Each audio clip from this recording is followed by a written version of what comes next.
Como é sabido por todos, nós estamos estudando nesse trimestre sobre crises.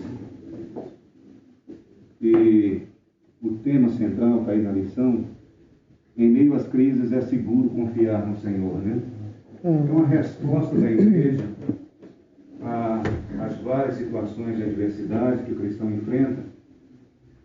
E dentro dessas adversidades ou crises, nós já vimos aí crises na saúde, crises econômicas, conjugais.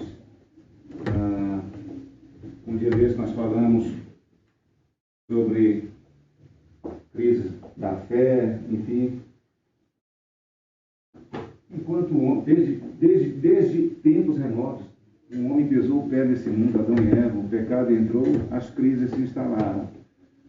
Então, crise não é algo novo. Jesus falou que no mundo tereis aflições, e dentro dessa aflição a crise está presente, faz parte do cotidiano, não tem como fugir disso.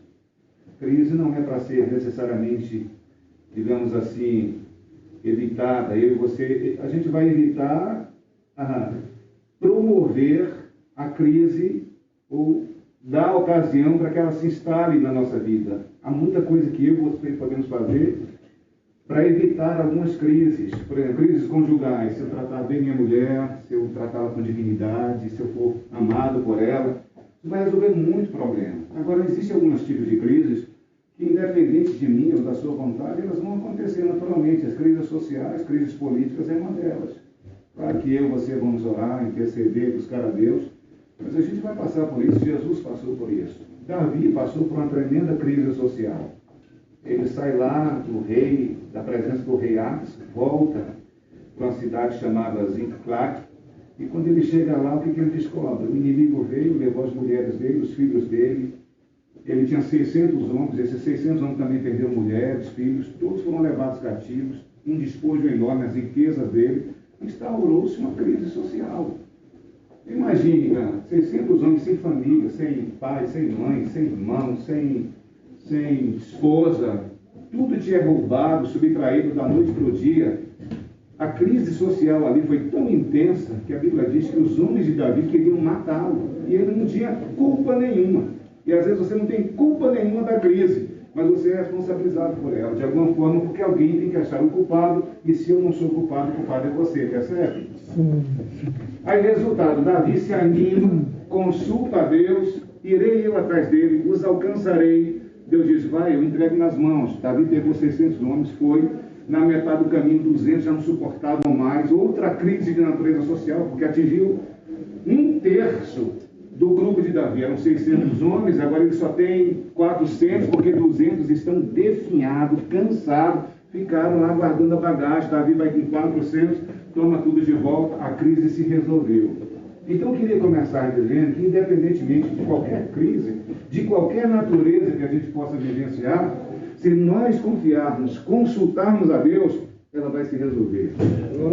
Sabe por quê? Porque maior é aquele que está em nós do que aquele que está no mundo.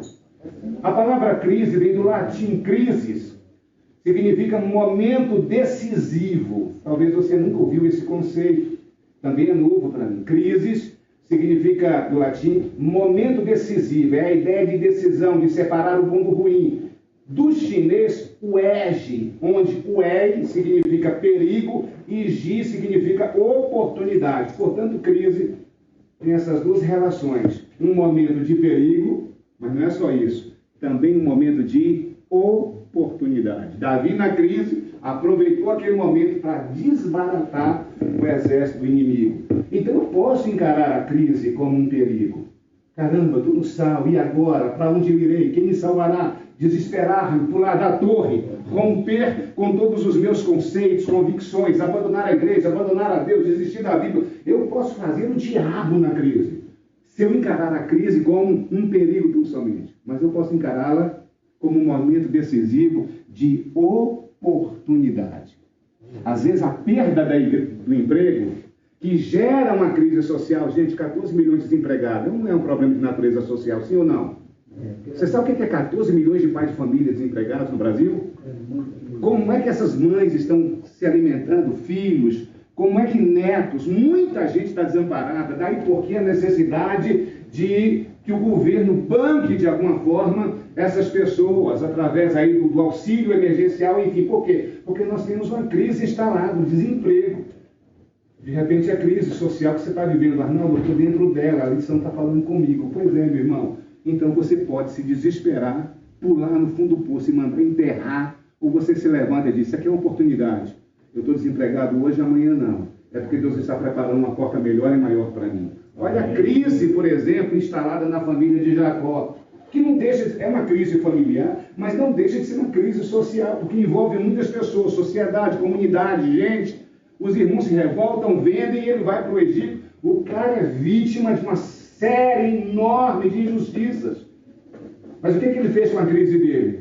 Ele viu apenas como um perigo, vou me matar, vou ficar preso, quando eu vou sair daqui? Não, ele viu como uma oportunidade, serviu Potifar melhor, serviu melhor na cadeia, e a oportunidade, o trampolim para ele chegar no governo do Egito. Olha, Deus nunca vai permitir uma crise na minha e na sua vida sem um propósito. E todo propósito de crise tem a ver com o nosso crescimento, amadurecimento, com o nosso melhoramento. Então, não encare a crise apenas como um perigo, mas encare-a como uma oportunidade que você tem e que Deus está lhe dando para te levar para instâncias maiores. Quantos podem dizer amém? Amém. Então, qual é a premissa que nós devemos aplicar às crises? Procurar uma solução o mais rápido possível, buscando retornar o estado de normalidade. Portanto, as crises podem se transformar tanto num motivo de derrota, de fracasso, como podem ser transformadas em um momento de aprendizado, em um momento de oportunidades. Crises acontecem quando uma estrutura social é abalada, gerando incertezas, medo, insegurança. Reclamar, brigar, fugir, acusar, justificar, se paralisar ou ser um negacionista, nada está acontecendo comigo, não adianta absolutamente nada. A gente não é negacionista de crises. A crise existe, é real. No mundo tereis aflições. O falso evangelho, o evangelho do falso triunfalismo, é que tenta incutir na nossa cabeça de que estou com Deus, 100%, nada acontece, só vitória, não só vitória. Ei, olha para os personagens bíblicos, é só vitória. Não. Mas quantos irmãos você foi cumprimentar? Como é que está? Só vitória, só vitória. Não, eu entendo. E eu acho que a gente tem que ter uma linguagem, sim, otimista. Mas se a gente entrar na realidade bíblica e na realidade do mundo, a gente percebe que não é assim. Davi não teve só vitória. Abraão não teve só vitória. E os personagens, os homens da fé, Hebreus capítulo 11, não tiveram só vitória. Viveram crises sociais, apanharam pra caramba, sofreram. Muitos foram mortos, vitimados. Mas tem vitória? Tem, claro que tem. Se a gente souber caminhar dentro do perímetro da crise, caminhando com Deus, a gente vai sair do outro lado, irmão. Vamos atravessar o Jordão vai se abrir e depois nós vamos cantar o hino da vitória. Mas afirmar que é só vitória, como se a gente fosse assim, indestrutível, nós não somos. Como se nós fôssemos autossuficientes, não somos. Onipotentes, não somos. Então nós temos que entender esse momento. Ok? Pois não. Aí me faz lembrar daquela música. A luta acabou, agora só vitória, só vitória. Isso não existe. Uma luta acaba, irmão. E é que você tem que encarar o acabar de uma luta com uma perspectiva. Qual é a próxima que vem por aí? Porque a vida é essa. Olha, irmão, não é só vitória. É de vitória em vitória. É de glória em glória, de vitória em vitória. Aí muda a perspectiva. Mas na nossa caminhada, Arnaldo, então qual é a diferença de ser cristão? A diferença é muito simples, meu irmão. Você perde batalhas, mas você não perde a guerra. Davi perdeu algumas batalhas. Algumas vezes Israel sofreu e morreu muita gente. Mas no final, triunfou. Então esse é o triunfalismo. No final, nós vamos chegar do outro lado, sãos, salvos, experimentados, dizendo como Jó que viveu uma crise, e que apanhou na crise, e que perdeu na crise, dizendo como ele: eu te conhecia somente de ouvir falar, mas agora os meus olhos te veem. Mudou toda a perspectiva. Essa é a ideia. Então nós temos muitas crises sociais, por exemplo, as injustiças. violência. Hoje a gente vive a relativização da verdade, está tudo na introdução aí do nosso texto. Nós vivemos valores distorcidos, critérios imorais, rejeição às normas e padrões da palavra de Deus. O mundo vive uma crise e também crise social. Não, a injustiça, a violência, o desemprego. Olha, quando você dá uma saída daqui e passa por alguns viadutos da vida aí, o que você vê? Crise social, porque debaixo do viaduto tem 2, 3 famílias, 4 famílias morando. E às vezes a gente tem um teto abençoado, comida todo dia na mesa, e nós estamos murmurando. Percebe? Se você for para a fila, quando se abre uma oportunidade de emprego, 5, 10 vagas, você vai lá na fila, tem quantas pessoas? Milhares. É crise de natureza social, né? Mas você tem um emprego, se não tem, alguém te sustenta. Você está aqui, você tomou café hoje, certamente eu tomei. Então a crise está aí, injustiças diversas. Aí nós vamos estudar hoje as crises sociais sob 2 perspectivas. Primeiro, atitudes que promovem as crises. O que gera crise? Porque toda crise é gerada, ela não nasce por acaso.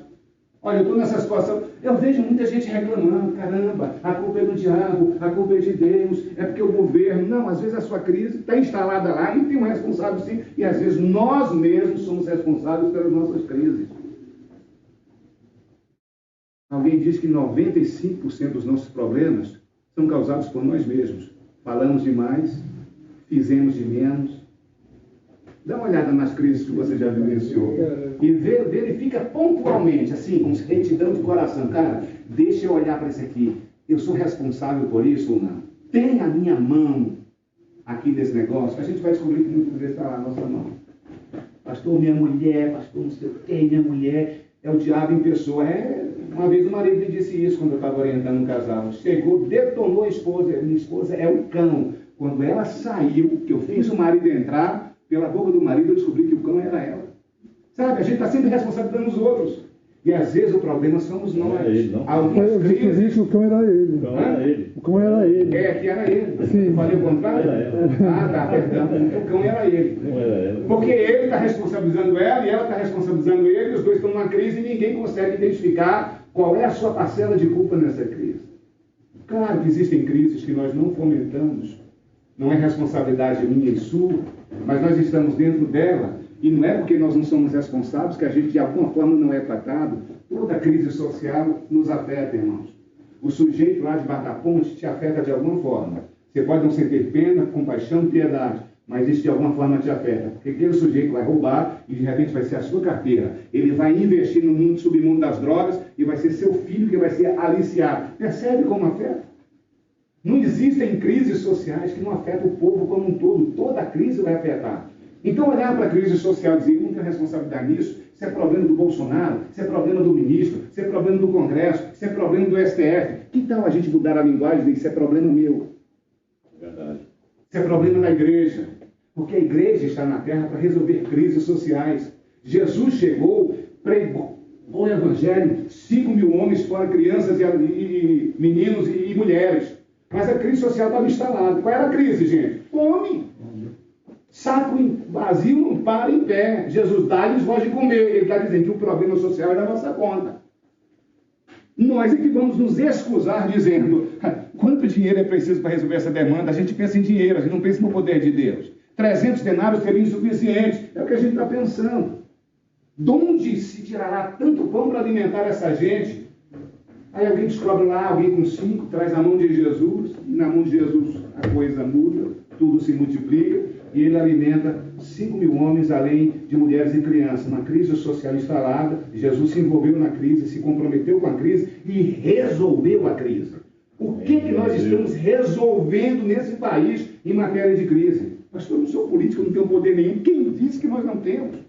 Nós temos mais poder do que o STF, porque a gente tem oração. A gente tem mais poder do que os políticos do Senado e da Câmara, porque nós temos oração. Eles podem entrar lá nas câmaras secretas deles, dialogarem, entrar em conluio. Nós podemos entrar no trono de Deus, no Santo dos Santos, falar com o Todo-Poderoso. E o Todo-Poderoso muda a história, muda a crise. E aquilo que estava, transtornando a nação ou a sociedade, porque crise social fala de sociedade, de repente se vê resolvido. Por quê? Porque você, irmão, que ganha aí 10 mil, 5 mil, ou está desempregado, ousou dobrar os joelhos e orar com intrepidez, mesmo na sua fraqueza, mesmo você se achando o maior pecador do mundo, mas Deus ouve orações do povo que Ele justificou. E você é justificado, irmão, não é porque você não erra, você é justificado por um critério divino, baseado na obra expiatória de Cristo. Isso é que faz de você justo. Não é o fato de não ter pecado ontem, nem pecado hoje. Você pode entrar no Santos Santos e dizer assim: eu sou justificado pelo sangue, eu sei que eu tenho muito desmantelo, eu sei que eu tenho muita iniquidade, de repente pecado, eu tenho falhado, mas o sangue de Jesus me purifica, portanto eu venho em teu nome orar pela nação, pelo STF, pelo Brasil, pelas crises existentes, enfim, e Deus vai mudar a história e muda a história. Pastor, tem algum exemplo de crise social resolvida à luz da oração? Tem. O povo estava enfrentando lá os inimigos. Moisés estava lá sozinho, levantando as mãos. Quando erguia, o povo de Deus prevalecia. Quando abaixava, o povo de Deus perdia. Vem Arão, vem pega na mão dele, ajuda, um se ajudando mutuamente. A igreja tem o poder. Se ela levanta as mãos, a crise lá no campo social é resolvida e a vitória é determinada. Por quê? Porque o povo resolveu orar. Quais são, então, as atitudes que promovem as crises sociais? Vamos, então, para o primeiro. O que determina a crise? O que gera a crise? Falta de dinheiro, pastor? Não. A ausência de dinheiro é consequência. Desemprego é consequência. O que gera a crise é isso aqui, ó: desobediência, corrupção e perversidade. Porque todos esses 3 itens vai na contramão de direção da vontade de Deus. E andar fora da vontade de Deus sinaliza crise. Todo homem fora da vontade de Deus está em crise. Seja crise de identidade, seja crise de fé, qualquer tipo que você puder imaginar. Então vamos começar pela desobediência. Aí você diz: pastor, eu não posso fazer o povo todo ser obediente. É claro que não. Não posso acabar com todos os mentirosos do mundo, mas certamente posso ser um mentiroso a menos. Ou não? Não posso acabar com todos os corruptos do mundo, mas posso ser um corrupto a menos. Pastor, e qual é a diferença que isso vai fazer? Claro que vai fazer diferença. Você sabe o que Deus destruiu? Os cananitas, filisteus, jebuseus, lá no tempo que Josué atravessa lá e tem que destruir todas as cidades? A Bíblia diz claramente, porque o pecado deles chegou na presença de Deus. E Deus não destruiu antes, sabe por quê? A Bíblia explica. Porque a medida dos pecados dos cananeus não tinha atingido, sabe, o ponto nevrálgico, aquele ponto que Deus diz assim: basta, agora não tem mais tolerância, agora não tem mais longanimidade, agora é pau na moleira, juízo. Não tinha atingido ainda. Ou seja, se você é um corrupto a menos, se eu sou corrupto a menos, entendeu o pensamento ou precisa acrescentar? Significa dizer que é menos gente se corrompendo. Então, maior probabilidade de Deus não entrar com juízo.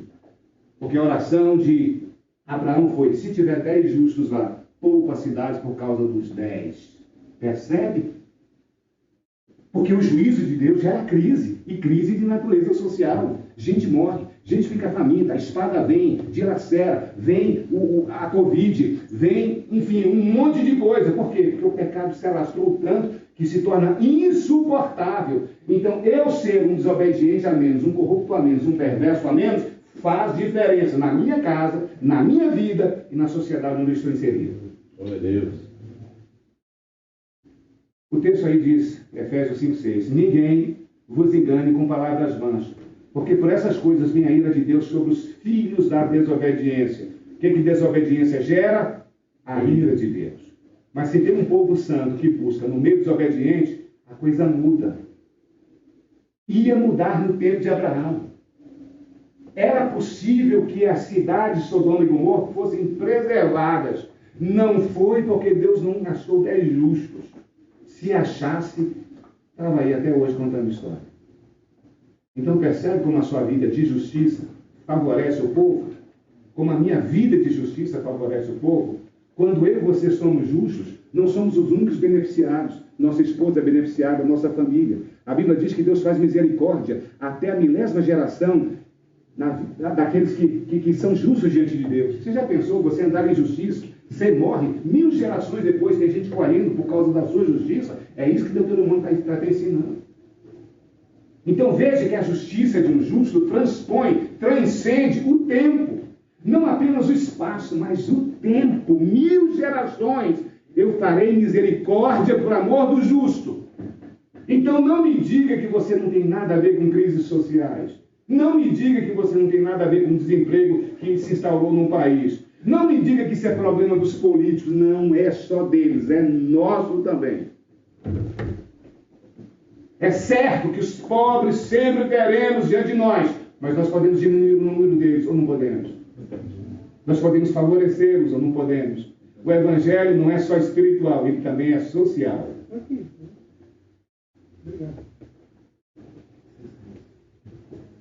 O Evangelho não é só espiritual, é social também. Ok. A estrutura social de um povo, dentro desse aspecto de desobediência, a estrutura social de um povo está fundamentada em valores. E esses valores podem ser tanto santos como profanos. Valores santos e virtuosos passam necessariamente pela obediência, aqui ó, à palavra de Deus. A desobediência implica em um conjunto de vícios profanos e mundanos que deturpa a sociedade, estraga a sociedade e macula a sociedade. E a desobediência, então, é o fator determinante das crises sociais. Porque se nós temos crises sociais, isso significa que alguém por trás dessa crise está desobedecendo. Porque no meio da obediência vem prosperidade, sempre foi assim. Onde o Evangelho chegou, trouxe prosperidade e trouxe bênção. Onde a desobediência chega, a corrupção chega, aí nós temos um problema instalado. Pessoas e igrejas dominadas pelo mundanismo espiritualmente frágeis desobedecem, gerando uma estrutura social corroída pelo pecado e, por consequência, as crises sociais. Aí a lição diz que palavras de ordem: queremos paz, queremos paz. Chavões, filosofias mundanas não eliminam as crises. Crises são eliminadas a partir da mudança de um povo. E essa mudança deve começar necessariamente comigo e com você. Amém. Porque enquanto a gente ficar na generalização, o povo tem que mudar, o povo tem que mudar, a igreja tem que mudar. Quem é o povo? Quem é a igreja? A gente até tem problema quando a gente fala o pronome nós. Porque quando a gente fala nós, é nós todos aqui. Aí a gente vai ficar olhando para o outro. A culpa é sua, a culpa é sua. Mas quando a gente diz eu, quem é o povo? Sou eu. Quem é a igreja? Sou eu. Aí nós individualizamos a questão. Aí nós nos colocamos como responsáveis também por resolver o problema das crises sociais. Você diz assim, por exemplo: pastor, eu sirvo a Deus no adotar e eu contribuo. Você está contribuindo para resolver problemas de crises sociais. Você sabe por quê? Porque quando você promove, quando você doa lá para adotar, e o dinheiro chega no missionário lá na África, que vive problemas de natureza social diversa, crises intensas, e o Evangelho chega e começa a transformar um, começa a transformar outro, começa a transformar outro, e daqui a pouco as crises vão desaparecendo, porque onde o Evangelho chega e é recebido, a prosperidade chega, pronto, você resolveu o problema não apenas interno na sua casa, não apenas individual seu, mas um problema de natureza humanitária, um problema de natureza universal, percebe? Está tudo ligado, não? Está tudo interligado. A oferta que eu dou, que você doa ali no Atotá, não é apenas uma oferta, assim, não é para sustentar o missionário. Não é para sustentar o missionário. Isso é muito pouco, é uma visão curta, diminuta, tacanha. É muito mais do que isso. Não é um sujeito que quis sair do Brasil, foi lá para fora, não tem o que fazer. Que não tem o que fazer? Nós temos missionários lá fora que era gerente de banco e deixou tudo para ir. Você não está sustentando um missionário. Você está resolvendo um problema do reino de Deus. E dentro desses problemas, crises sociais serão afastadas por conta da tua oferta. Quando você evangeliza um camarada que é drogado, cara, você está resolvendo um problema na natureza social. Aquele cara é um potencial traficante futuro. Todo o potencial está dentro dele, porque ele está dentro disso, da marginalidade. Você tira ele de lá, é um camarada a menos da sociedade que vai ser prejudicado. É uma família que não vai ser desestruturada pelas drogas. Percebe? É muito mais do que nós podemos ver, irmãos. Está muito além do que é um dinheiro para a igreja. Está muito além disso. É pobre demais pensar assim. Extremamente pobre. É uma visão muito curta, perversa. Nós temos que mudar a nossa visão. As crises têm a ver conosco e nós podemos favorecer ou podemos colocar mais lenha na fogueira. A escolha vai ser nossa, se nós obedecermos. Então a desobediência desestrutura a sociedade. Segundo, corrupção é uma outra atitude que promove as crises sociais. O texto diz: para que vos torneis irrepreensíveis e sinceros no meio de uma geração corrupta. Pastor, o que a corrupção tem a ver comigo? Eu sou justo, eu pago os meus impostos, vem descontado no meu contra-cheque, diretamente na minha folha de pagamento. Eu não tenho nada a ver com isso. Claro que nós temos. Nós estamos inseridos no contexto, nós somos farinha do mesmo saco, estamos tudo na mesma panela, num caldeirão chamado Brasil. Você está dentro desse caldeirão. O que é corrupção? Bom, nós vivemos, o texto diz, para que vos torneis irrepreensíveis e sinceros no meio de uma geração corrupta.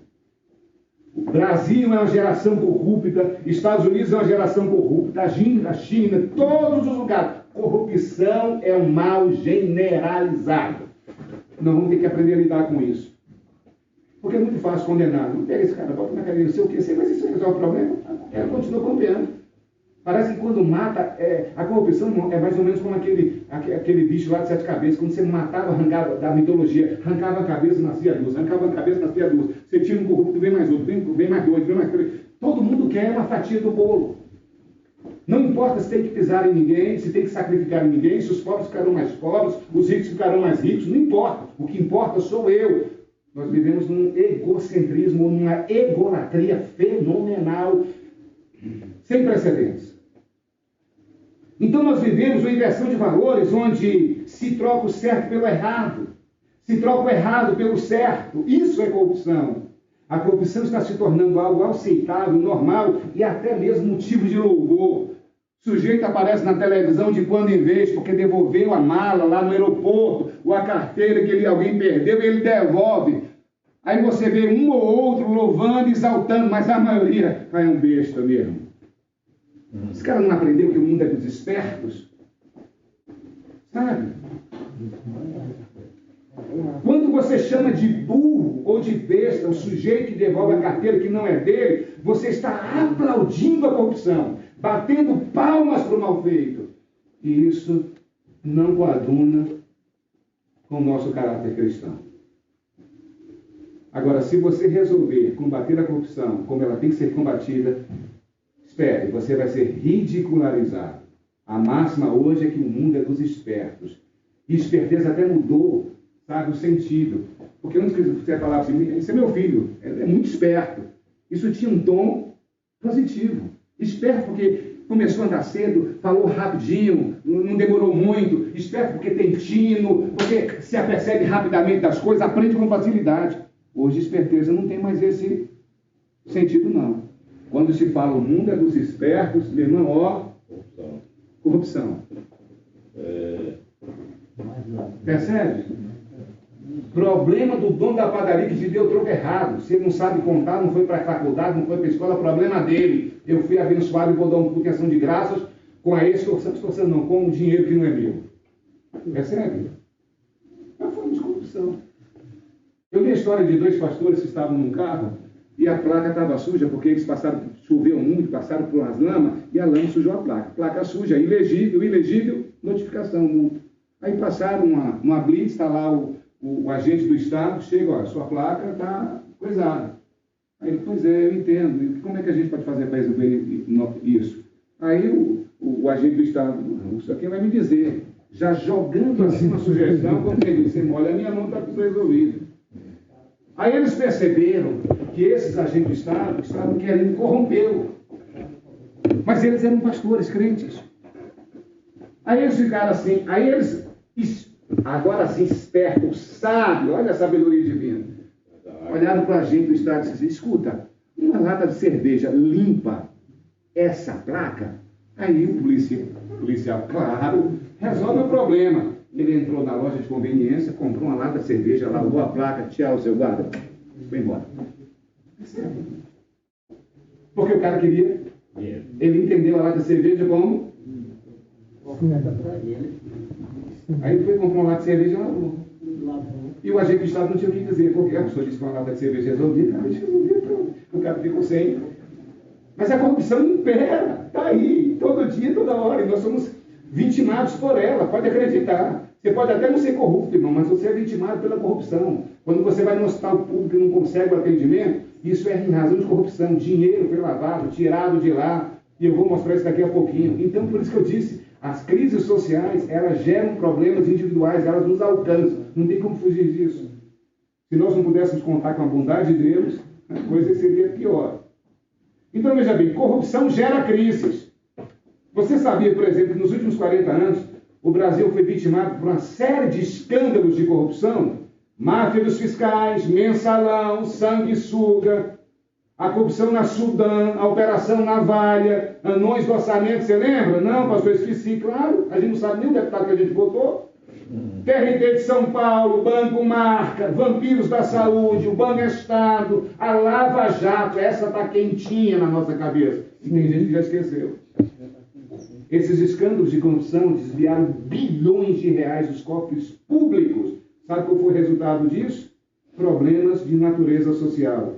Obras paradas, falta de infraestrutura, calamidades na saúde, na educação e na segurança, governos estaduais decretando estado de calamidade, atrasando salário de seus funcionários, resumindo, crises sociais. Aí você acha que não tem nada a ver com isso? Nós somos vitimados por isso. Porque eu preciso do hospital, eu preciso da segurança pública, e eu preciso de um monte de coisa que a corrupção me rouba, me suga. Por conta dessa onda de corrupção, o Brasil é visto no exterior não mais como o país do carnaval, ou o país do futebol, das novelas, mas o Brasil é visto, para a vergonha nossa, em muitos lugares, como o reino de Ali Babá e os 40 ladrões, por conta da corrupção generalizada, que teve um freio agora, mas que existe, que é real e que está patente aí diante dos nossos olhos. E nós estamos pagando um preço altíssimo por conta de todas essas corrupções que eu acabei de citar aqui. Então eu e você temos a ver com ela, porque todas essas corrupções geram crises, e eu estou inserido dentro da sociedade. Então, se o guarda-chuva está furado, molha todo mundo que está embaixo, e nós estamos debaixo de um guarda-chuva furado. Um outro fator que determina as crises, além da desobediência e da corrupção, é a perversidade. O texto diz, para que vos torneis irrepreensíveis, sinceros, no meio de uma geração pervertida ou no meio de uma geração perversa. Violência urbana, violência doméstica, violência física e psicológica. É a perversão do século número 21. Você vai para as redes sociais, o que você vê lá? Comentários perversos, destrói a reputação de pessoas. Pode ser algo positivo, sempre tem alguém para lacrar, para cancelar. Sabe? Filhos do cão, filhos do inferno, que vê as pessoas como um CPF, um número estatístico, e não como gente, imagem e semelhança de Deus. Então as pessoas se tornaram perversas. A propagação está na lição, tá? Eu não estou lendo não, porque o tempo diminuiu. Se eu for ler, eu não chego no final. Mas eu peguei os tópicos principais e inseri aqui, tá? A propagação do discurso do ódio nas redes sociais, no meio de comunicação, é uma coisa violenta. Eu estava vendo uma reportagem um dia desse sobre vários personagens de destaque no Brasil, atrizes, atores, enfim, gente conhecida, que saíram das redes, porque não estavam suportando tanta lacração e maldade.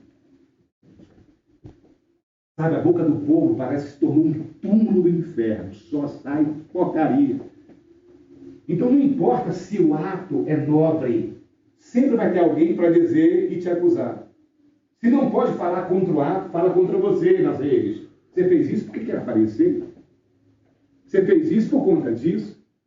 Ou se não, você poderia fazer muito mais, por que você fez menos? Sabe? Sempre tem uma forma de matar. E não importa quem seja, é pastor, é o sujeito lá que trabalha com obras benéficas, é o sujeito lá que está fazendo alguma coisa, sabe? Pense no lugar onde o diabo está atuando de forma indiscriminada, sistemática, diuturnamente, se chama redes sociais. É verdade. E a perversidade está lá. Gente sem temor, irreconciliável, que não respeita mais pai e mãe, então tudo lá nas redes. No seu livro intitulado Mentes Criminosas e Crimes Assustadores, o autor John Douglas e Mark ou Schalke. Ele começa a falar sobre alguns personagens nos Estados Unidos que causaram assim estragos. Jack, o Estripador, você já falou dele, você já ouviu falar sobre ele. Mas ele fala de um personagem chamado Zodíaco. Ele mesmo se situou com esse nome. Esse sujeito, ele ia para os parques assim dos namorados, geralmente de noite, pelas madrugadas, encontrar casais desatentos. E ele matava esses casais, por puro prazer. Até hoje não se descobriu a autoria de muitos desses assassinatos nos Estados Unidos, feitos por esses tipos maníaco no parque. Lembra São Paulo, maníaco no parque? E o agente gerador disso é a perversão. O homem se tornou extremamente perverso. Olha, não pense que você é bom quando a Bíblia diz que você não é.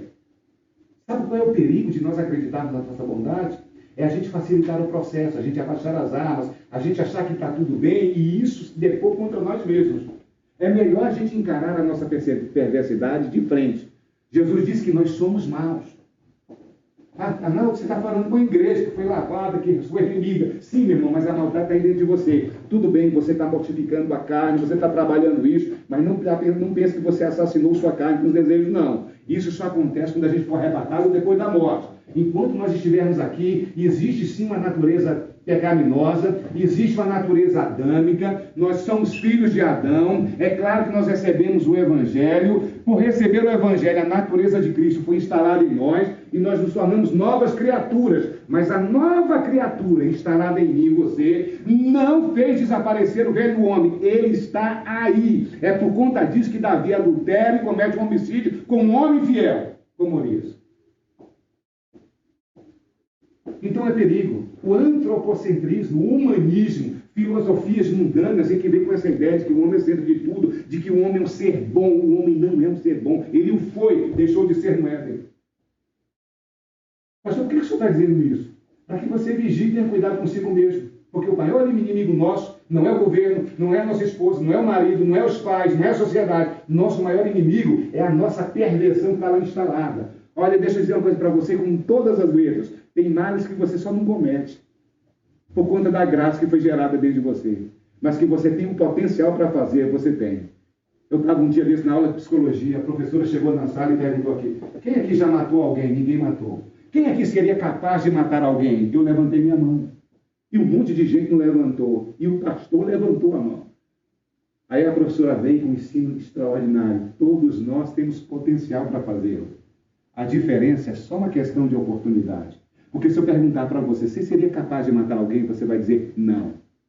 Mas se eu mudar a história e dizer, olha, você saiu de casa, deu um beijo na sua mulher e foi para o trabalho, radiante, feliz com sua esposa, você a ama. Chega no trabalho, você liga para ela, manda mensagens, e você não se contenta, passa uma floricultura na volta, compra um buquê de rosas, e você tem, digamos, é um policial, ou tem o porte de arma, e está com a arma com você. Aí você vem todo radiante, com um buquê de rosas, doido para ver sua esposa, sua amada, pensando em fazer amor com ela, em levá-la para um restaurante. Quando você entra em casa, a ponta dos dedos, porque você quer surpreender, você chega e abre a porta do quarto, tem um homem em cima da sua mulher, transando com ela, com pins na vagina dela.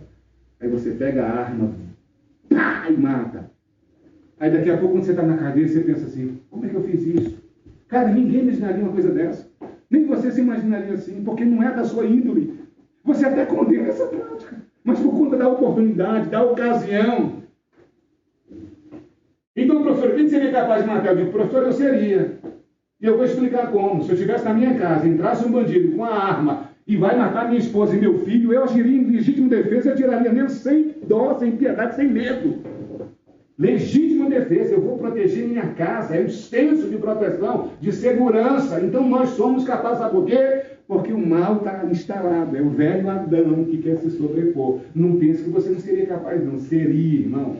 Às vezes não faz por uma questão de oportunidade. Eu nunca perguntava uma vez para o pastor, o que você nunca faria na sua vida? Que o diabo não adianta entrar, não adianta te tentar. Você nesse aspecto é forte, não cai. Ele falou, pecado de natureza sexual. Pode, não adianta. Foi exatamente onde ele caiu. Por quê? Porque onde você se julga forte, você abaixa a guarda.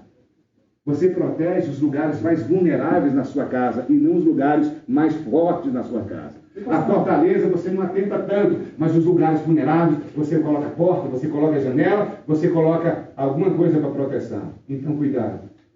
Não pense que nós não somos perversos. Nós o somos. Se nós estamos melhorando, se nós estamos melhorando, isso é em função da graça, da vontade de Deus, do Espírito Santo que nos ajuda, e por conta de tudo que nós sabemos e conhecemos, nós nos contemos e refreamos impulsos. Mas o impulso está lá. Não diga que não está, porque está. Os criminalistas, em seus muitos estudos, né, eles defendem a tese que, claro, exceto Jesus, né, mas todo ser humano que passou sobre a Terra teve, no mínimo, um pensamento de homicídio. Quem aqui Desejo de matar alguém mesmo. Quem aqui nunca pensou em matar alguém? Seja sincero, eu já pensei, irmão. Eu não nego isso, não. Já pensei em matar alguém, já. Estava com raiva, virado. Por que a gente tem problema com encarar a gente de frente, olhar no espelho e dizer, cara, você isso aqui acabou? Nós temos dificuldade com isso, irmão. Porque a gente olha muito mais para a nossa bondade, malignidade, a gente vê na vida dos outros. Só que os outros estão vendo na nossa. Ou o desejo que a pessoa morra. Ou o vizinho barulhento, né? Ou esse cara aqui no meu local de trabalho. Desejo que o cara morra. Eu era não novo. fez o mal. Eu tinha 18 anos, eu tinha 19 anos. Eu tinha 19 anos, deixa eu confessar o meu pecado. Eu tinha 19 anos de idade, entrei na polícia. E eu fui trabalhar lá no 3º Batalhão, na Asa Norte. No 3º Batalhão, na Asa Norte. Aí, em dado momento, olha só, eu estava de serviço e eu estava com a dor, bico de papagaio na coluna, dolorido, mas muito dolorido. Estava doido para ir para casa, descansar e ir no hospital. Conversei com o oficial de dia, eu tinha 19 anos, tá? Conversei com o oficial de dia responsável, expliquei a situação e disse, não, fique lá no alojamento. Mas ele não me liberou nem para ir para o hospital e muito menos para pegar um atestado médico, aquela coisa toda. Eu não consegui dormir na noite com tanta dor e pior, mosquitos chegando. Cara, aquilo foi me aborrecendo, que eu amaldiçoei aquele oficial de maldito. Ele era um crente. Talvez na condição de Pedro. Nunca te negarei, daqui a pouco está negando. Percebe? Irmãos, nós somos perversos. Né? E isso aqui gera isso aqui. Ó. Toda perversão não refreada, e nós somos tentados por ela. Irmãos, eu dou muito graças a Deus, primeiro, porque eu não sou Deus, e segundo, porque vocês não são. Porque se nós fôssemos, nós já tínhamos dizimado essa sociedade. A gente já tinha matado muita gente. Sogra já tinha ido para o quinto dos infernos. Esposa já tinha ido também para o quinto dos infernos. A gente ia casar com a própria, e se não prestasse, a gente mandava lá para lá também. Não pense que você é bom, irmão. Isso é um perigo. Pense assim, eu estou crescendo em Cristo. Por causa de Cristo, Ele está me melhorando, Ele está me santificando, o Espírito Santo está trabalhando em mim. Mas não pense que você é bom. Não, só é Deus. Porque bom, só Deus. Porque eu tenho visto muita gente que é aparentemente boa, fazendo loucuras na igreja, adultério, na igreja, casando com 2, 3. Pastores presidentes que deixaram as esposas ficar com a secretária. E você vê, cara, esse cara não tem. Não tem. O pastor deve estar olhando para isso, sim, você vai ver isso como exemplo, um exemplo do que você não pode fazer. Mas entenda, vós que sois maus, sabeis dar boas coisas aos vossos filhos. E isso é incrível, porque Jesus sabe que a gente é mau, mas a gente tem potencial para ser bom. Vós que sois maus, mas sabeis dar boas coisas aos vossos filhos. Por que nós temos potencial para ser bons? Porque ainda reflete em nós a imagem e semelhança de Deus. Façamos o homem nossa imagem conforme a nossa semelhança. Por conta dessa imagem, ainda que deturpada, nós temos algum potencial, alguma capacidade para nele fazer algo de bom. Amém. Portanto, cuidado com isso aqui, ó, porque perversidade gera crises. Agora, olha para mim. Seja sincero. Aqui, só nós, tá? Você já foi perverso alguma vez? Fez alguma coisa com um cunhado que não precisava fazer? Com o marido, com a esposa, sei lá, com o filho, com um membro da família. Você tem um monte de justificativas, ok? Mas ele fez isso, isso, isso. Eu não estou perguntando sobre o que ele fez. Atitude lá do outro. Eu estou perguntando sobre a sua. Porque a forma como a gente responde ao mal determina quem somos. Então não é sobre o outro, é sobre nós. Não tem a ver com o outro. Fulano fez isso, pastor. Eu fui traído, me apunhalou pelas costas, eu emprestei o dinheiro, o cara não pagou, eu dei o nome, ele não pagou, eu estou sendo protestado, porque eu servi como fiador. Ei, eu não estou falando sobre o ato do outro. Eu estou falando sobre o seu ato. Como você se comportou diante do mal, porque Jesus diz assim, para a gente pagar o mal com o bem, abençoai, não amaldiçoeis, porque quem amaldiçoa e paga mal com mal é perverso. A gente tem que encarar isso de frente. Mas a gente justifica a nossa perversidade na perversidade alheia. Se ele não tivesse feito isso, eu não teria feito. Não, você não fez porque ele fez, você fez porque você é perverso. Porque muita gente fez muita coisa contra Jesus e nem por isso Jesus pagou mal com mal. Pastor, mas era Jesus. Tá bom, tira Jesus da história. Então vamos um personagem histórico igual nós. Muita gente fez muita coisa ruim para Jó, mas ele era íntegro, temente a Deus, se desviava do mal e abençoava as pessoas. Segundo, atitudes de enfrentamento. Como é que a gente enfrenta as crises sociais? Está aí, desemprego instalado, gente morrendo de fome, uma série de crises. A gente poderia enumerar e vocês também. Como é que a gente enfrenta? Pastor, não há poder em mim. Olha só, Deus não está cobrando de você um poder político, porque como político você pode mudar uma lei e a lei beneficiar o país inteiro, sim ou não? Sim. Mas Deus vai cobrar de você aquilo que você pode fazer na sua individualidade. Mesmo sendo algo pequeno, mas é algo próprio que você pode fazer, tem responsabilidade de fazer, será cobrado de mim, será cobrado de você. Então, olha aqui as atitudes de enfrentamento. Isso tem a ver com os crentes, comigo, contigo. Primeiro, a gente pode ser irrepreensível e sincero. Pastor, isso não vai mudar muita coisa. Ei, observou a fala? Não vai mudar muita coisa. Mas se muda pouca, alguma coisa foi mudada, sim ou não? O problema nosso é que a gente quer mudar tudo de uma vez. A gente quer mudar muita coisa. Ei, sozinho você não muda muita coisa, mas você muda o seu ambiente doméstico. Você muda as pessoas que estão ao seu lado. Se você está mudando as suas, eu estou mudando as minhas, ele está mudando as pessoas que estão do lado dele, o pastor Jorge está mudando as pessoas que estão do lado dele, e as pessoas que estão do lado do pastor Jorge não são as mesmas pessoas que estão do meu lado. As pessoas que estão do lado do Gênio não é necessariamente as mesmas pessoas que estão comigo, nem com o Ricardo. Então veja bem, aqui nós somos mais ou menos aí, uns 30 homens, mas a minha esposa, se cada um mudar a sua roda, quanta gente vai ser atingida? Mas nós estamos encarando o problema de crises sociais sob o ponto de vista do meu mundinho. Cara, não vai fazer diferença. Sabe como a história lá das ostras lá? É a ostra que o camarada jogava dentro da praia, esqueci? Lembra daquela história? É a estrela do mar. A estrela do mar, que tinha milhares de estrelas do mar morrendo na praia. E o sujeito está pegando um, jogando, pega outro. E alguém diz, rapaz, não faz diferença. Não faz diferença para esses que não vão ser cansados por mim. Mas para quem eu joguei lá dentro, total diferença. Agora, eu jogo uma, esse aqui joga outra, você joga outra dentro d'água. Quantas estrelas do mar nós vamos salvar? E o que é preciso? Ser irrepreensível e sincero. Isso muda. As pessoas estão clamando por um testemunho fiel. Elas estão querendo olhar para alguém e dizer assim, cara, eu invejo, quero copiar. As pessoas estão sem rumo, direção, irmãos. Não tem direção. Não tem direção. Elas estão tentando descobrir. Elas vão descobrir em quem? No Filho de Deus. Jesus disse, enquanto eu estou no mundo, eu sou a luz do mundo. Mas ele saiu do mundo, agora é com vocês. Resplandecer como luzeiros no mundo.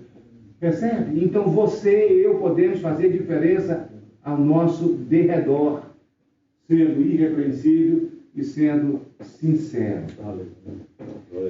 O texto diz, para que vos torneis irrepreensíveis e sinceros. Está aí no versículo de número 15. O que fazer então? Ser irrepreensível e sincero nas ações e atitudes. Está aí na apostila de vocês. Nas ações e nas atitudes. Olha, irmão, correção de atitude, correção de ações. Eu sei que a gente falha, a gente erra, mas a gente pode redirecionar o caminho. A gente pode dar meia volta. A gente tem um potencial em Deus de fazer diferente. De corrigir nossos atos, nossas atitudes. Se é uma atitude brusca, se é uma atitude, sabe, não gentil, a gente pode buscar a gentileza. Se é uma atitude que vai depreciativa, nós podemos começar a apreciar as pessoas. Se é uma atitude que diminui os outros, humilhando-os, ofendendo-os, nós podemos reverter o processo, enaltecendo-as. Se é uma atitude que subtrai o outro, a gente pode ter uma atitude de doação, de liberalidade, e isso vai contaminando, sabe? Aquela espécie de corrente do bem, e vai influenciando, vai entrando. Na sua família você pode fazer isso. É atitude de enfrentamento, ser irrepreensível e ser sincero. E quando a gente fala de irrepreensibilidade, A gente está falando de ação e de atitude. Então, o que fazer? Ser sincero e irrepreensível nas ações diárias, nas atitudes diárias, no comércio, quando você vai comprar, ser irrepreensível. No ônibus, quando você entra, paga lá, pega seu troco, senta, ser irrepreensível, ser sincero. Em tudo quanto é lugar, é na faculdade, é no trabalho, é nas relações interpessoais lá com seu patrão, com seus vizinhos, com seus colegas de trabalho, sabe? Uma atitude irrepreensível, alguém jogou um papel no chão, você passa, pega o papel e joga no lixo, você não tem nada a ver com isso, sua função é estar lá em cima, não está lá embaixo, entre aspas, você não é o copeiro da empresa, você não é o ajudante de serviços gerais, mas e daí? Você pega lá e joga, e alguém vai observar, cara, ele não tem obrigação, ninguém faz isso, só ele faz, qual é a diferença? Ah, ninguém é crente, ele é, pronto, porque você teve uma atitude irrepreensível, sincera e irrepreensibilidade, tem a ver com conduta diária, com formas de comportamento. Aí quando você tem um comportamento condizente com o Filho de Deus, você acaba influenciando gente, atraindo pessoas. Se você, por exemplo, é irrepreensível e sincero no lar, no seu casamento, as pessoas estão olhando. Seus vizinhos veem quem você é como marido, como esposa, enfim. E elas podem ser atraídas à presença de Deus por conta do seu testemunho sincero e irrepreensível, como elas podem ser afugentadas, vai depender do seu comportamento, porque as pessoas vão ver Deus através de Jesus, mas Jesus, eles vêm através de nós. Amém. Essa é a diferença. Então, o que fazer? Ser irrepreensível e sincero nas atitudes e ações. Onde fazer isso? Está na lição, irmão. Onde fazer? Dentro e fora da igreja. Na igreja e no mundo. Então, nós não somos camaleões. Que na igreja a gente tem uma aparência, fora da igreja é uma outra aparência. Na igreja nós somos santos, glorificamos, exaltamos a Deus, somos sinceros, até contribuímos, mas fora da igreja não tem contribuição para a família, não tem contribuição para o pai, para a mãe, sabe? É dentro e fora. Como fazer? O texto diz, sem fingimento, com temor a Deus. Eu não faço para aparecer, porque se eu faço para aparecer, tem fingimento. Porque eu estou buscando a imagem que não é própria minha. Eu estou querendo dizer que sou bom, mas a ideia mesmo, a motivação mesmo é o quê? É aparecer, é ser aplaudido pelos homens. Jesus condenou os fingidos, os hipócritas. Então, atitude de enfrentamento. Ser irrepreensível e sincero. Não, isso é impossível. Isso é o nosso ideal, é a nossa busca. No caminho é possível que a gente tropece. Mas você tem que olhar com tropeço, não como, caramba, perdi, acabou, já era. Não! Mas com uma oportunidade de você se levantar, balançar a poeira, dar a volta por cima e seguir a partir daí. E zerar a quilometragem. Deus está sempre zerando a quilometragem nossa. A gente caminhou, andou, dirigiu e bateu com o carro. É um acidente de percurso. Deus olha para você e diz, olha, confessa, eu te perdoo. Perdoando, eu zero a quilometragem. Começa do zero, tudo de novo. Segue adiante, porque aquilo foi apagado. Os pecados é lançado no mar do esquecimento. Então, para Deus está zerado, irmão.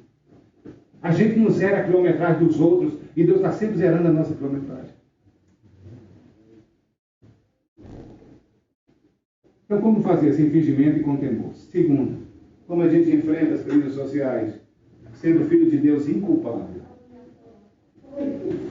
O texto diz, para que vos torneis filhos de Deus inculpáveis, sem mancha, sem defeito, não contaminado, independentemente do meio da crise social instalada, faz-se necessário que eu e você dê testemunho por meio de um estilo de vida santo. Portanto, não se esconda, não omita seus valores, antes os revele através de um viver diferenciado. Prefira antes a rejeição dos homens por conta de um viver santo do que a rejeição de Deus por conta de uma vida de pecados. Então, como é que a gente se torna inculpável no meio dessa geração? Mudando o estilo de vida. O que é estilo de vida? Maneira, modo como você pensa, como você se comporta diariamente.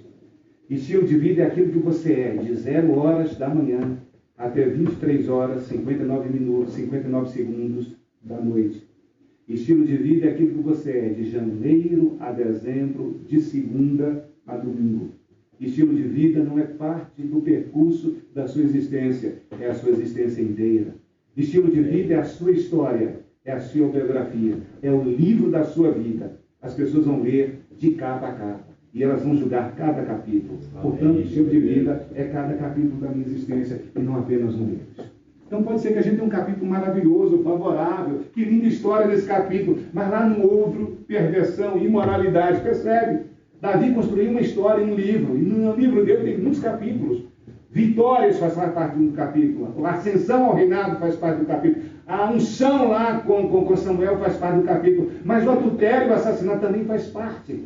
Qual é a ideia? É a gente melhorar o livro da nossa vida, é a gente reescrever a nossa história, a gente romper com os capítulos ruins da nossa existência e investir em capítulos bons e contar uma nova faceta da nossa vida, para que o mundo possa olhar e dizer: eis aí um luzeiro de Deus, e glorificar a Deus, como disse Jesus: assim resplandeça a vossa luz diante dos homens, para que eles vejam as vossas boas obras e glorifiquem o vosso Pai que está nos céus. Amém, glória a Deus.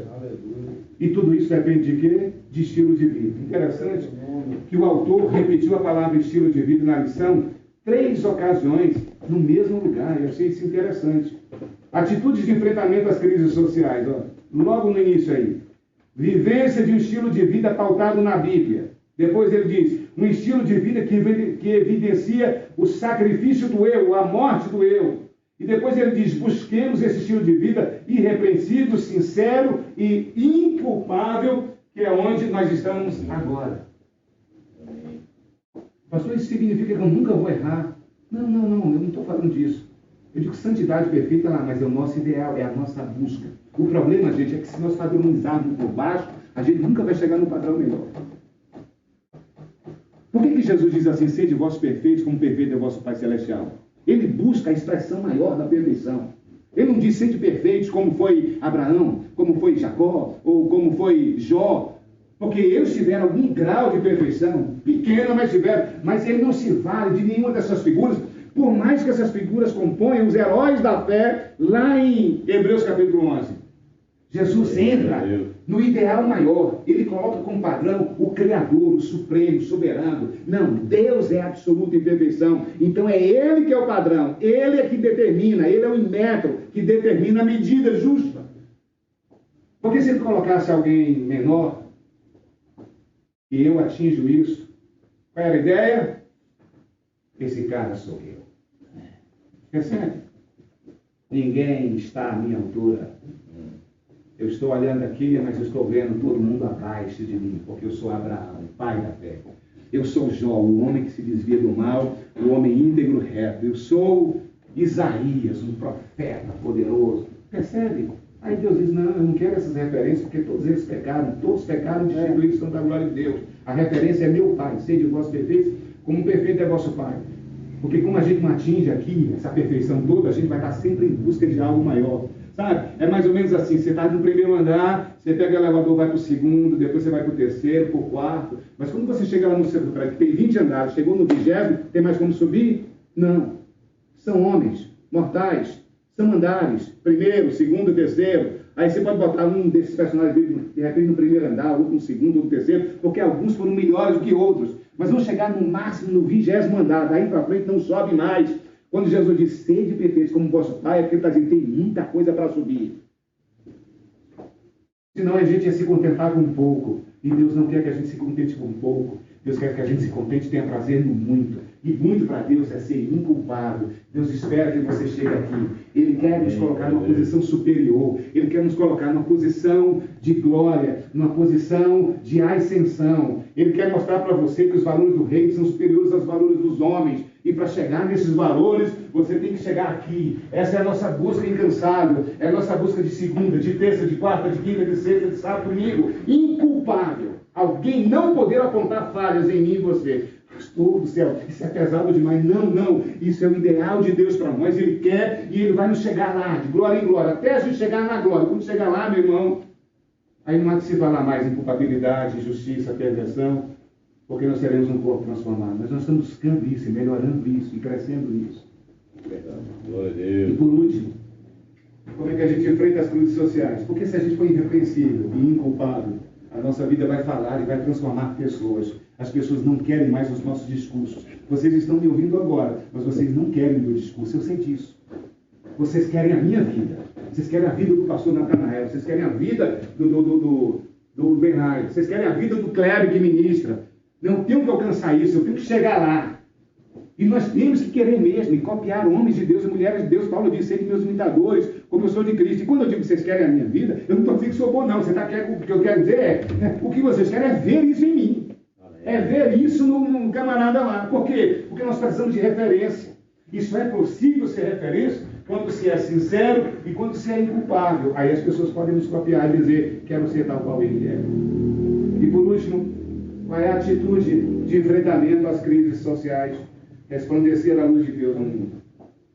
No meio de uma geração pervertida e corrupta, na qual resplandeceis como luzeiros no mundo, diz o versículo 15. Fomos criados para refletirmos a glória, a imagem, a semelhança de Deus. Amém. Glória a Deus. Eu acho muito interessante a lua. Sabe, uma noite de luar assim, extraordinária, a lua brilhando e tal. Quando eu vou fazer caminhada com a Ana ali no calçadão, muitas vezes ela fala, não, olha a lua, que coisa linda. Eu digo, como está brilhando, né? Uma vez eu comentei com ela, você já observou, o brilho dela não é próprio. A lua não tem luz. Quando ela está toda iluminada, é porque o sol está irradiando sobre ela. A luz vem do sol. Eu acho que Deus deixou a lua e o sol para nos ensinar que o nosso brilho vem do sol da justiça, que é Cristo Jesus, Jesus de Nazaré. Sabe, quanto mais nós nos dedicarmos à oração, buscarmos a Deus, mais nós vamos refletir dessa luz, tal qual a lua reflete a luz do sol. Agora existem noites acinzentadas, a gente não vê a lua nem resplandecendo, o sol não está batendo sobre ela. E às vezes na vida cristã, às vezes o sol da justiça não está batendo sobre você, por isso que você não está refletindo. Nós não temos luz própria. Isso aqui não é luz própria. Isso aqui vem de furnas. Você sabe disso. Por isso que a gente acende, a eletricidade atravessando, aí brilha aqui para nós, nos proporcionando um ambiente de claridade, de luminosidade. Se a eletricidade do Espírito Santo não estiver ali na sua vida, alguém vai tentar apertar o interruptor da sua vida e não vai dar em nada. Está em curto, não tem eletricidade. Só é possível ser luz e resplandecer se nós estivermos, portanto, conectados com a fonte, com furnas, com Jesus de Nazaré. Glória a Deus. Olha para mim, irmãos, você tem um liquidificador na sua casa, não tem? Sim ou não? Liquidificador, sim ou não? Ele tem potencial para desenvolver todo aquele giro, processo, gerando o suco que você deseja, a massa que você quer, tem todo o potencial.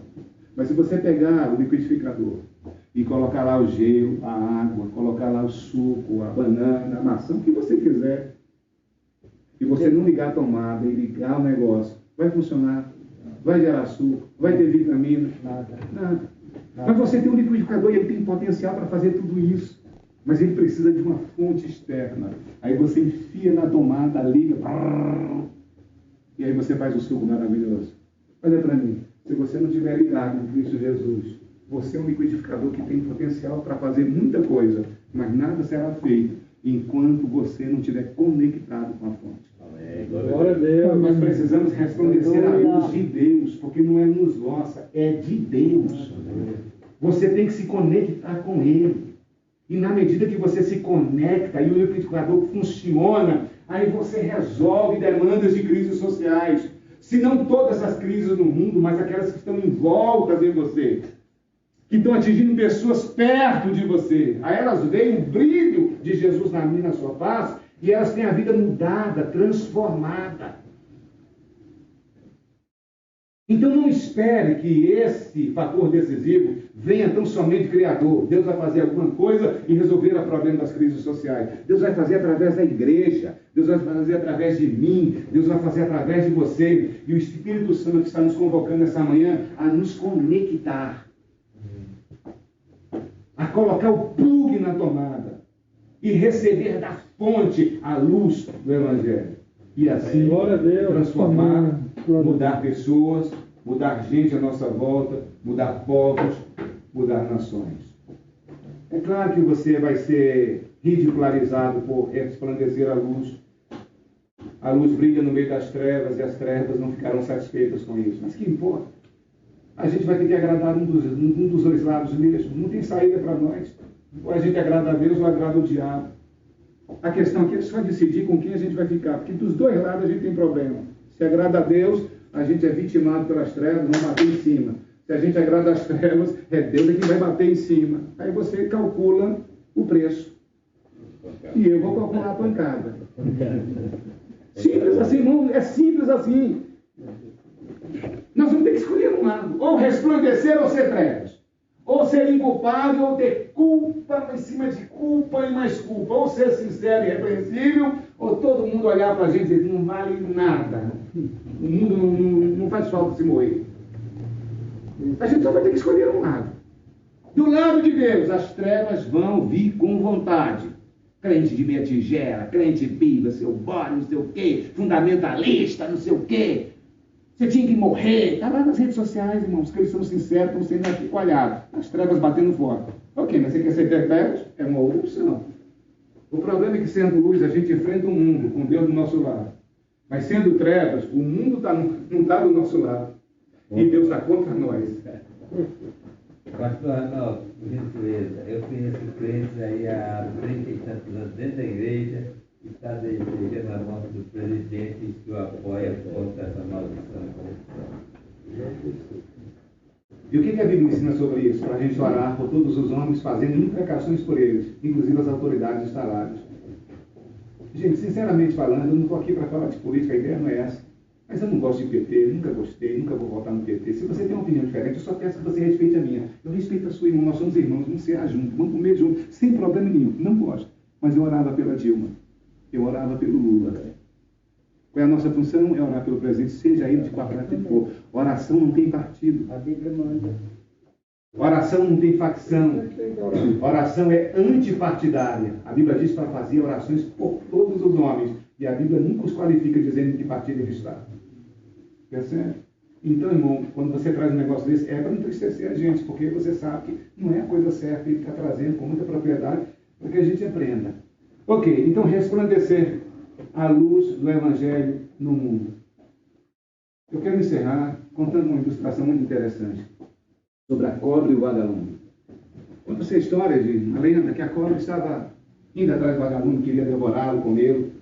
E o vagalume entra para a direita, a cobra segue, o vagalume entra para a esquerda, a cobra está lá no encalço, o vagalume se adianta, vai, a cobra vai atrás, não tinha sossego. Dado momento, o vagalume está cansado, arrebentado, já não tem mais força, para. Quando ele para, a cobra faz o bote para pegá-lo. Aí ele olha para a cobra e diz, só um momento, antes, eu já sei que eu vou ser devorado, não tenho mais força, sei que eu vou ser comido por você, mas antes que você o faça, deixa eu fazer algumas perguntas. A cobra olha para o vagalume e diz, ok, vou te fazer essa concessão, pergunte. Eu já fiz algum mal para você? A cobra, nunca. Já fiz algum mal à sua prole, às suas descendências, ascendência? Nunca. Alguma vez eu falei mal de você? Também não. Então por que você quer me devorar? Aí o vagalume responde, porque eu não suporto a sua luz. A cobra. Porque eu não suporto a sua luz. Eita. O mundo não suporta a nossa luz. E vai querer nos devorar. Mas se a gente permanecer como luzeiros no mundo, nós não apenas vamos vencer o mundo, como nós vamos transpor barreiras e vamos chegar do outro lado, no Jordão, na terra prometida que nos aguarda. E vamos mais ainda, enquanto aqui estivermos, mudando a desordem em ordem, o fracasso em sucesso. Se não no mundo inteiro, mas pelo menos no ambiente que nos povoa, que nos serve. Essa é a ideia, o enfrentamento. Tem tempo aí, pastor? Posso contar uma história?